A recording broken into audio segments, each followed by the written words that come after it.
Hello students, welcome to our channel Biofunda. So finally बहुत दिन बाद हम लोग एक चैप्टर लाइफ प्रोसेस कंप्लीट किए थे। आपका जो 6 नंबर चैप्टर था क्लास 10 आपके बायोलॉजी का, साइंस का, उसके बाद हम लोग जो पीवाईक्यूज किए उसके बाद का जो आज का सेशन है, हम लोग आज के लेक्चर में ये डिसाइड करने वाले हैं आपका जो 7 नंबर चैप्टर है all about control and coordination. उसमें कैसे कंट्रोल होता है हमारे बॉडी ऑर्गन्स कैसे फंक्शनिंग करते हैं, हमारा रिफ्लेक्स एक्शन क्या है, हमारा जो एक्शन सब हो रहा है, सीएनएस क्या होता है, पीएनएस क्या होता है, ये सब बारे में हम लोग डिस्कस करने वाले हैं इस चैप्टर में। ठीक है, तो इसको पढ़ने से पहले बेटा हम लोग पहला जानना पड़ेगा what do you mean by control and coordination. तो मैं आपको टाइम ज्यादा ना जाए करके मैं डेफिनेशन ऑलरेडी लिख के रखा हुआ हूं। तो देखो कंट्रोल का डेफिनेशन क्या होता है। कंट्रोल यानी कि आपको पता है कंट्रोल होता क्या है, किसी भी चीज पे काबू करना को बोलते हैं कंट्रोल। लेकिन उसको हम लोग अगर इंग्लिश के वर्ड्स पे सजाएंगे, आपको अगर एग्जाम में आ रहा है व्हाट डू यू और what can you define as control, या तो आपको डेफिनेशन पूछेगा कंट्रोल एंड कोऑर्डिनेशन का, अगर कहीं भी आ गया आपके चाहे एग्जाम में आए, आपके कोई एंट्रांसेस में कहीं भी आए, तो आप उसको कैसे डिफाइन कर सकते हो। कंट्रोल क्या होता है, it is power of restraining and regulation, restraining and regulation by which something can be started, slow down or stop। तो इसका मतलब क्या, रिस्ट्रेनिंग एंड रेगुलेशन मतलब आप उसको कैसे रेगुलेट कर रहे हो, उसको कैसे कंट्रोल कर पा रहे हो, मतलब टोटल कंट्रोल का ही कितना पावर आप उसको लगा पा रहे हो, उसको अपने काबू में कितना रख पा रहे हो, आप उसको कैसे रेगुलेट कर पा रहे हो, किस चीज को रेगुलेट कर पा रहे हैं, किसी चीज का स्टार्ट होना, किसी चीज का स्लो डाउन होना और किसी चीज का स्टॉप होना, यानी कि रुक जाना, आप उसको कितना कंट्रोल कर पा रहे हो, कितना रेगुलेट कर पा रहे हो, इसको बोला जाता है कंट्रोल। यानी कि डेफिनेशन क्या है, it is the power of restraining and regulation by which something can be started, slow down और स्टॉप्ड। ठीक है, हम लोग कंट्रोल तो समझ गए। कोऑर्डिनेशन क्या होता है बेटा, हम लोग देखो कोऑर्डिनेशन आप लोग सब हर जगह सुने हो, ये कंट्रोल एंड कोऑर्डिनेशन जो टर्म है ये आप वेल एक्वेंट हो, इसको सुने हो, आप हर जगह सुने हो, इसको एक्वेंटेड हो आप लोग इस टर्म से। तो कोऑर्डिनेशन तो हम लोग को पता है, किसी के साथ कोऑर्डिनेट करना बोलते हैं। कोऑर्डिनेट मतलब क्या, किसी के साथ मतलब टाई अप करना, किसी के फीलिंग्स को समझना, या किसी के जो काम कर रहा है उसमें जाके किसी का हेल्प करना, कोऑर्डिनेट करना। मान लो आपका भाई आपके साइकिल में टायर में पंप मार रहा है, तो आप क्या करोगे, उसको जाके साइकिल को पकड़ लोगे ताकि वो हिले ना, तो वो आपका एक कोऑर्डिनेशन हो गया। ठीक है, कोई मम्मी घर में खाना बना रही है, आप लोग क्या कर दिए, जाके चॉप कर दिए वेजिटेबल्स को, ये कोऑर्डिनेशन है। तो आपके बॉडी में जो कोऑर्डिनेशन होता है उसका हम लोग डिफिनेशन कैसे लिख सकते हैं, कोऑर्डिनेशन सिंपली हम लोग डिफाइन कैसे कर सकते हैं, देखते हैं। The working together of various organs, क्या है, the working together of various organs of the body of an organism in a proper manner to produce an appropriate reactions to a stimulus। ये एक तो वर्ड आ रहा है stimulus. देखो stimulus यानी कि आपको पता शायद नहीं पता होगा, स्टिमुलस मतलब क्या होता है, कोई भी चीज आपके बॉडी में रिएक्ट कर रहा है, कोई भी चीज आपके बॉडी में आके रिएक्ट कर रहा है, चाहे वो आपके बॉडी को छू के जा रहा है, आपके बॉडी को काट रहा है, आपके बॉडी को चिमटी मार रहा है, या आपके बॉडी में कुछ हॉट या कोल्ड सरफेस में हॉट या कोल्ड आके इधर लग रहा है, ये सब जो आपके बॉडी पे रिएक्ट कर रहे हैं उसको हम लोग बोलते हैं स्टिमुली। ठीक है, जिसके बॉडी पे आने पर ही हमारा बॉडी क्या करेगा, ब्रेन को डाटा भेजेगा कि ये हमारे बॉडी को आ चुका है, फिर सीएनएस उसको बोलेगा कि नहीं ये एक स्टिमुली है, ये गर्म ऑब्जेक्ट है, इसको छूना नहीं है, इसको छूने से पहले निकालना है, ये ठंडा है, इसको भी ज्यादा देर हम लोग नहीं रख सकते। मच्छर काट रहा है तो मच्छर भी जो काटेगा ये भी एक स्टिमुली है। तो मतलब जो भी बाहर का चीज हमारे बॉडी में रिएक्ट कर रहे हैं इसको बोला जा रहा है स्टिमुली। मतलब कुछ भी एक्शन हमारे बॉडी में हो रहा है जिसको हमें बॉडी हम लोग खुद नहीं कर रहे हैं, दूसरे किसी बाहर से आके हो रहा है, उसको बोलते हैं स्टिमुली। ठीक है, और उसको जैसा रेस्पॉन्स करते हैं हम लोग, उसी टर्म को बोला गया रेस्पॉन्स टू स्टिमुली। ठीक है, हमारा बॉडी जैसा रेस्पॉन्स कर रहा है स्टिमुलस को, उस स्टिमुलस के अगेंस्ट में हमारा जो बॉडी रेस्पॉन्स कर रहा है उसको बोला जाता है रेस्पॉन्स टू स्टिमुली। तो देखते हैं कोऑर्डिनेशन का डेफिनेशन समझते हैं। The working together of various organs of the body of an organism in an proper manner to produce an appropriate reaction to stimulus. मतलब हमारे बॉडी के जो ऑर्गन्स हैं उनका काम करना, मतलब कैसे, वो जो ऑर्गन्स हैं वो क्या कर रहे हैं, हमारे बॉडी की अपने आप में कोऑर्डिनेट कर रहे हैं, और जो कोऑर्डिनेट कर रहे हैं उस कोऑर्डिनेशन को हम लोग क्या बोल रहे हैं, coordination of our body organs.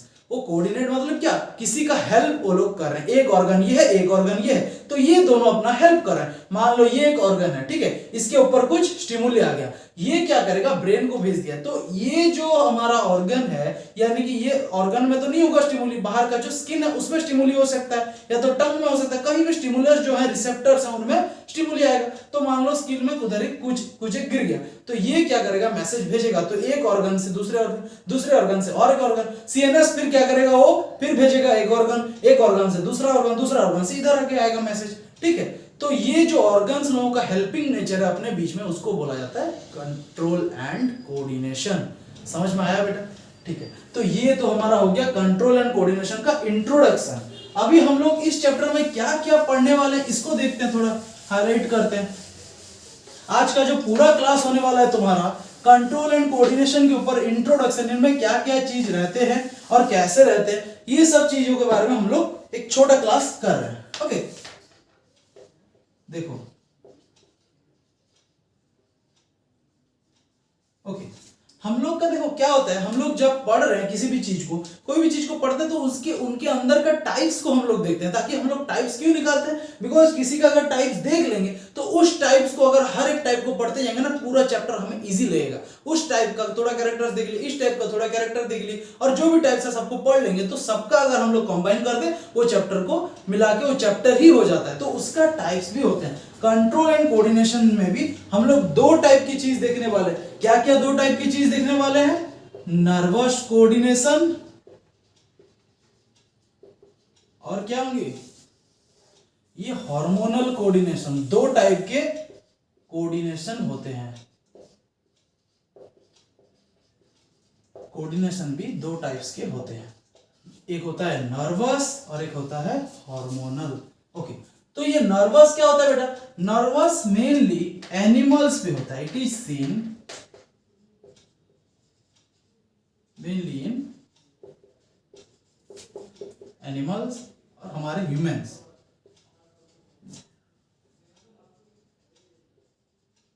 पता है नर्व सेल का इन्वॉल्वमेंट होता है, इसमें किस किस चीजों का इन्वॉल्व हो रहा है, इट इन्वॉल्व्स,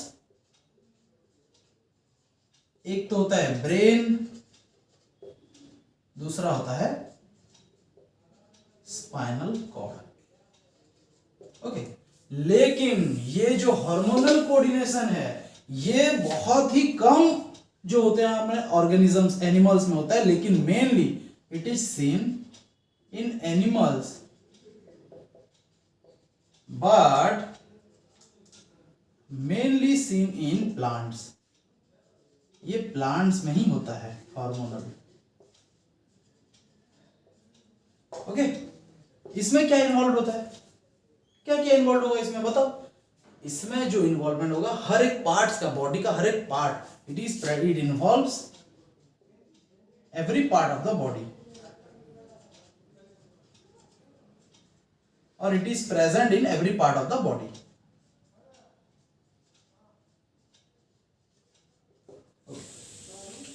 देखो ओके स्टूडेंट, तो हम लोग जो नर्वस कोऑर्डिनेशन, हार्मोनल कोऑर्डिनेशन, ये क्या है पहले देखते हैं। नर्वस कोऑर्डिनेशन क्या है, mainly in animals and humans में देखा जा रहा है, और ये हमें पता है सिर्फ प्लांट्स में देखा जाता है, मोस्ट प्रोबेबली प्लांट्स में देखा जाता है। ये क्या होता है, इसमें और एक पॉइंट हम लोग लिखना भूल गए, क्या होता है, ये क्या होता है, chemicals, it involves chemical reaction, involves chemical movement, involve chemical का इन्वॉल्वमेंट होता है इधर, बिकॉज हार्मोन है, हार्मोन एक लिक्विड होता है तो वो केमिकल टाइप का होता है, तो उस केमिकल्स का इन्वॉल्व होता है ये हार्मोनल कोऑर्डिनेशन में। लेकिन हमारे नर्वस कोऑर्डिनेशन में क्या होता है, ब्रेन, स्पाइनल कॉर्ड, नर्व्स, ये तीनों का इन्वॉल्वमेंट रहेगा। क्या क्या, ब्रेन, स्पाइनल कॉर्ड और नर्व्स। इसमें क्या हो रहा है, हर चीज हमारे बॉडी में जो हो रहा है, हमारे बॉडी में कुछ भी चीज हमारे रिसेप्टर्स को पता चलता है। रिसेप्टर्स क्या है, फिर देखेंगे कितने टाइप्स के होते हैं। ये रिसेप्टर्स को जो भी चीज हमारे बॉडी को ऑकवर्ड लग रहा है या तो फिर बाहर का चीज जैसा लग रहा है, ये क्या करेगा, ब्रेन को भेजेगा, स्पाइनल कॉर्ड का उसमें इन्वॉल्वमेंट होगा, और नर्व सेल्स क्या करेंगे, उसको रीड करके फिर उसको इंफॉर्मेशन वापस देंगे कि ये बाहर का ही चीज है, आप लोग उसको उसी तरह से ट्रीट करो। लेकिन इसमें क्या होगा, हार्मोनल चेंजेस होगा, इनका बॉडी में केमिकल्स जाना आना करेंगे, केमिकल्स जाएंगे, फिर केमिकल्स में ही इंफॉर्मेशन आएगा। समझ में आया, ये आपको समझ में आ गया कि ये क्या क्या इन्वॉल्व करता है, कैसा कैसा होता है, ठीक है। तो अभी देखते हैं हमारे रिसेप्टर्स क्या क्या होते हैं। जो हमारे बॉडी में रिसेप्टर्स हैं वो क्या क्या होते हैं। आप लोगों को पता होगा रिसेप्टर्स किसको बोलते हैं, आप लोग जूनियर क्लासेस में पढ़े हो। रिसेप्टर तो आप कंप्यूटर्स में ही पढ़ते होगे। रिसेप्टर्स होता क्या एक्चुअली, देखो रिसेप्टर्स, इससे नाम से ही पता चल रहा है कुछ रिसीव करते होंगे लोग। नाम से ही पता चल रहा है कि कुछ क्या करते होंगे, कुछ रिसीव या तो कुछ डिकोड करते होंगे, रिसीव करके कुछ इंफॉर्मेशन देते होंगे, कुछ इंफॉर्मेशन देते होंगे। हमें तो नाम से ही पता चल रहा है। तो ये जो रिसेप्टर्स होते हैं बेटा, इनका काम क्या होता है, कोई भी बाहर का स्टिमुलस, कोई भी स्टिमुलस को लोग क्या करेंगे, रिसीव द स्टिमुलस और स्टिमुली। ये लोग का काम क्या होता है, किसी भी स्टिमुली को रिसीव करेंगे, इन पे ही कोई स्टिमुली एक्ट करेगा। रिसेप्टर्स होते हैं आपके क्या, देखो क्या क्या रिसेप्टर्स हैं। एक तो है आपका नोज, तो है आपका क्या टंग, स्किन, और एक क्या हो सकता है आई। ओके देखो, तो ये हमारे रिसेप्टर्स हैं। ओके रिसेप्टर्स हो सकते हैं, देखो जैसे ये क्या करेगा, स्किन, स्किन क्या करेगा, कोई भी चीज फील हो रहा है तो उसको हम लोग उसको रिसीव कर रहा है, कोई भी चीज बाहर का आके फील हो सकता है। आई जो है ये कुछ देख रहा है, उसके आंखों पर कुछ सेंसेशन हो सकता है, ये एक रिसेप्टर्स हो सकता है। टंग, हमारे टंग पे कुछ टेस्ट कर रहे हैं, ये एक रिसेप्टर्स हो सकता है। नोज जो है, ये नोज भी एक रिसेप्टर हो सकता है, ताकि हम लोग जो बाहर का चीज जो हम लोग सूंघ रहे हैं, बाहर का चीज भी एक रिसेप्टर्स है। आपके कुछ क्वेश्चंस भी हैं मेरे पास, इनके रिलेटेड क्वेश्चंस हैं, जो क्वेश्चंस मैं आपको कुछ प्रैक्टिस कराने वाला हूं, ठीक है। देखो तो इनका नाम भी हम लोग लिख सकते हैं। ये क्या है, ओल्फैक्टरी रिसेप्टर्स,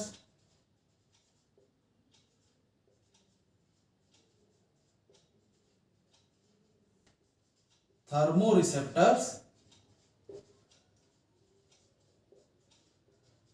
और ये गस्टेटरी रिसेप्टर्स।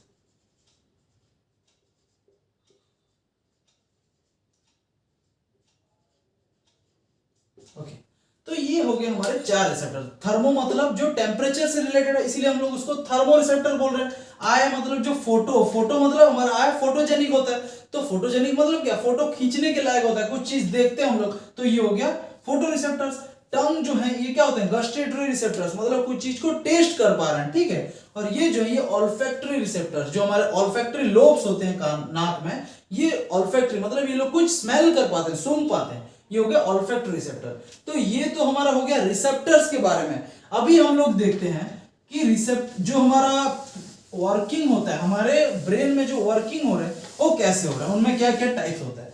देखो हमारा जो नर्वस सिस्टम है ना, उनमें दो चीज प्रेजेंट रहते हैं। नर्वस सिस्टम जो हमारे बॉडी में है उनमें दो चीज प्रेजेंट रहती है। एक होता है peripheral nervous system,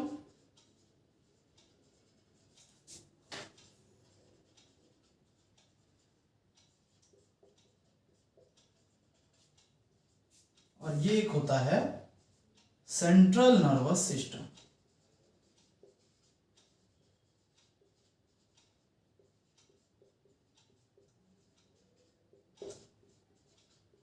CNS, PNS। Okay तो ये CNS है, ये क्या होता है, CNS सेंट्रल नर्वस सिस्टम, और ये PNS है, ये कहां कहां रहते हैं, ब्रेन और स्पाइनल कॉर्ड, हमें पता है। और ये कहां रहेंगे, ऑल ओवर द बॉडी, ठीक है।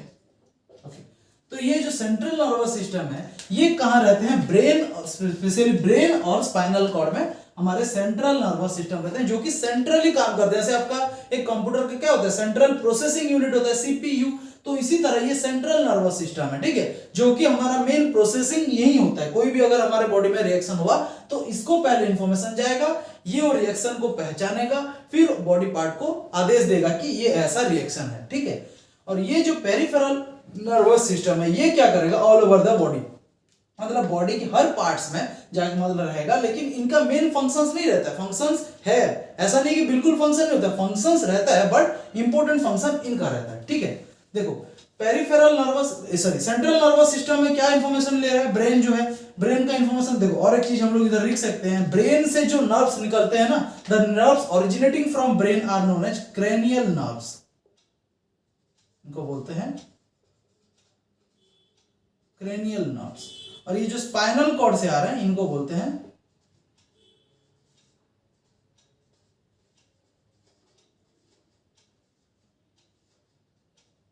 Spinal nerves. ठीक है, तो जो स्पाइनल कॉर्ड से नर्व्स आ रहे हैं उनको बोलते हैं स्पाइनल नर्व्स, ब्रेन से जो आ रहे हैं उनको बोलते हैं क्रेनियल नर्व्स। ठीक है, ये सब मेन फंक्शनिंग करेंगे, रेस्पॉन्स टू स्टिमुली सब मेनली इनका ही रहेगा, लेकिन इनका जो पीएनएस रहता है, all voluntary involuntary actions, voluntary और इनवॉलंटरी एक्शन सब इन्हीं का रहता है।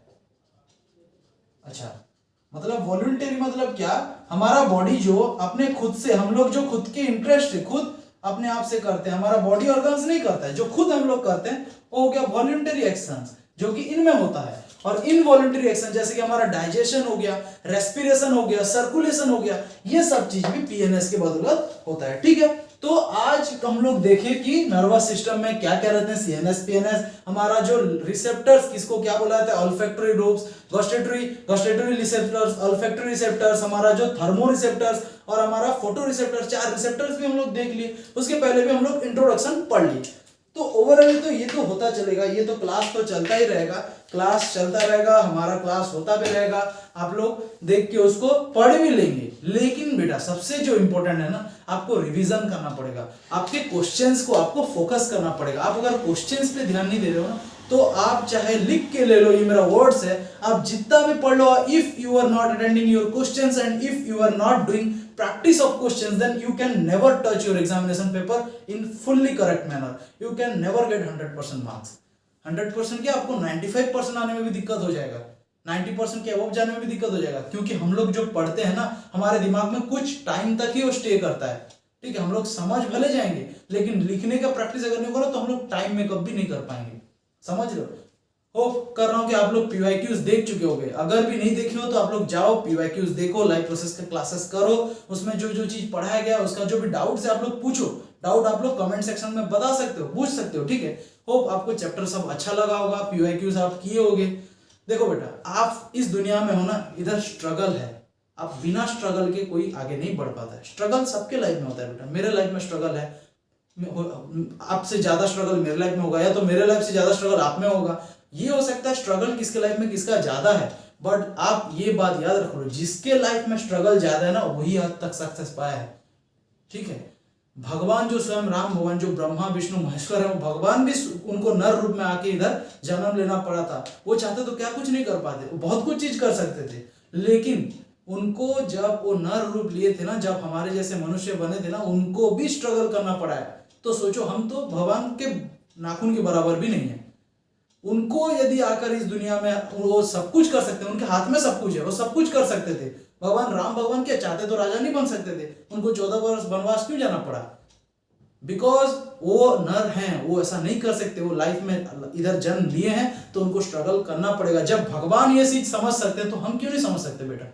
हमको करना पड़ेगा, we have to do, and there is no shortcut or no option rather than that doing hard work or smart work, rather than we have no options left and we have to do, because her success, चाहे आपके किसी भी field में success हो ना, success का रास्ता हमेशा बुक्स देकर जाएगा और वो बुक्स ही आपको लीड करेगा हार्डवर्क की तरह। आप कैसा अपना स्ट्रेटेजी बना रहे हो, कैसे आप हार्डवर्क कर रहे हो, वो सक्सेस हमेशा वो हार्डवर्क को देकर ही जाएगा। समझ में आया? Success always go through the books. आप जितना बुक्स पढ़ोगे, जितने टाइप के क्वेश्चंस करोगे ना, हमेशा आप सोचो, आपकी अगर लाइफ में ना, आपकी अगर लाइफ में स्ट्रगल्स आता जा रहा है ना बेटा, तो आप जान लो आप सही रास्ते में हो। आपके रास्ते में ज्यादा कांटे पड़ रहे हैं ना, आप सही रास्ते में हो, जान लो। और लड़के लोग को मैं स्पेशली आप बोल दे रहा हूँ बेटा, देखो मैं ये नहीं बोल रहा हूँ लड़की लोग का लाइफ में स्ट्रगल नहीं होता है, लेकिन लड़के लोगों का लाइफ में ना ज्यादा स्ट्रगल, आप लोगों के इस फील्ड में आपका ज्यादा स्ट्रगल है बेटा। समझ जाओ मेरा बात। आप अभी आपको पता नहीं चलेगा, आप लोग क्लास 10 में हो, आपको सर क्या आप बेकार की बातें कर रहे हैं, आप ऐसा बोल सकते हो, आपको ऐसा लगेगा कि सर क्लास करने के बीच में आप ये क्या कर रहे हैं। बिकॉज मैं ये आपको इसलिए बता रहा हूँ कि क्यों आपके लाइफ में near about 3 to 4 years 5 years 6 years में ऐसे ऐसे आपके फेजेस आएंगे ना जो आपसे देखा नहीं जाएगा, और आप अभी छोटे हो, आपको सब आपको घेरे हुए हैं, सब आपको प्यार कर रहे हैं। एक टाइम ऐसा आएगा आप जब कुछ नहीं करोगे ना, आपको कोई पूछने तक नहीं रहेगा। लड़कियों को भी मैं स्पेशली बोल रहा हूँ, आप लोग अगर कुछ नहीं कर रहे हो ना पढ़ाई के अलावा, आप लोग अगर सक्सेसफुल नहीं हो, स्पेशली मेन, स्पेशली बॉयज, आप अगर सक्सेसफुल नहीं हो ना, आपको कोई पूछने वाला है नहीं बेटा, समझ जाओ। बिकॉज आप एक समय तक आप क्या हो, बच्चे हो, लेकिन जब एक मैन बड़ा हो जाता है, जब एक बॉय बड़ा हो रहा है, उसका अपना घर का काम करना है, उसको अपने पापा का लोन जो अगर है चुकाना है, अपना उसको फैमिली को चलाना है, बीवी बच्चों को देखना है, उसको अपना करियर बनाना है, उसको अपना मार्क्स बढ़ाना है, उसको कैसे ज्यादा पैसा है वही देखना है, उसको लाइफ में गाड़ी भी खरीदना है, उसको लाइफ में कार भी खरीदना है, घर को एक अच्छे कंडीशन में भी लाना है। तो इतने सब बात सोचना है आप लोगों को। आप अगर अभी से पढ़ना चालू कर दोगे, अभी आप उसको सोच के सीरियस हो जाओगे ना, तो ये सब परिस्थिति आपकी लाइफ में फिर से नहीं आएंगी। तो चॉइस आपके हाथ में बेटा, अभी पढ़ो बाद में एंजॉय करो, या तो अभी एंजॉय कर लो बाद में पछताते रहो। समय रहते सुधर गए तो बहुत अच्छी बात है, लेकिन जब समय रहते सुधर गए तो बहुत अच्छी बात है, लेकिन जब आपको समय सुधारना चालू कर देगा ना, तो आप सुधरना चाहो तो भी नहीं सुधर पाओगे, बिकॉज आपके पास समय ही नहीं होगा। तो होप आप लोगों को समझ में आया है। मैं आपको अपने बच्चों जैसा सोचता हूँ, इसीलिए मैं आपको ये सब चीज बता रहा हूँ। आप लोग सुनो, समझो, जो भी डाउट से पढ़ो, आप इंटरेस्ट लो, कोई भी क्लास कर रहे हैं, ठीक है, हर सब्जेक्ट में इंटरेस्ट लो। ऐसा नहीं कि मैं सिर्फ बायो पढ़ा रहा हूँ, बायो पढ़ना है, सर बायो बोल रहे हैं, बायो के बारे में बोल रहे हैं। मैं बेटा हर सब्जेक्ट के बारे में बात कर रहा हूँ, सब में इंटरेस्ट लो। देखना, पढ़ाई पे अगर 1% इंटरेस्ट दे रहे हो ना, पढ़ाई आपको 2% इंटरेस्ट वापस देगा। एक बार ट्राई करके देखो ये सब चीज, ठीक है। होप आप लोगों को ये क्लास भी समझ में आया होगा। अगर भी कुछ डाउट्स रह गया, if there are any doubts, you can drop your doubt, you can write any comment in your doubt, sorry, you can write a comment in the doubt section or in the comment section and we will find it solution. मैं आपको next class में उसका solution बताने की कोशिश करूंगा, या तो आपको कमेंट सेक्शन में भी रिप्लाई करके मैं आपका सॉल्यूशन हो सके तो बता दूंगा, ठीक है। Thank you for your attention towards our class, hope you will like it. So please if you are liking our channel, हमारे क्लास आपको अगर अच्छा लग रहा है तो please do a like, do a thumbs up, और चैनल को सब्सक्राइब करें और शेयर करें, ताकि बहुत से बहुत लोगों को, बच्चों की तरफ पहुंच पाए, वो लोग अपना भी एजुकेशन को अच्छे तरीके से पढ़ें, वो लोग क्लास भी अच्छा क्लास अटेंड करें। Thank you.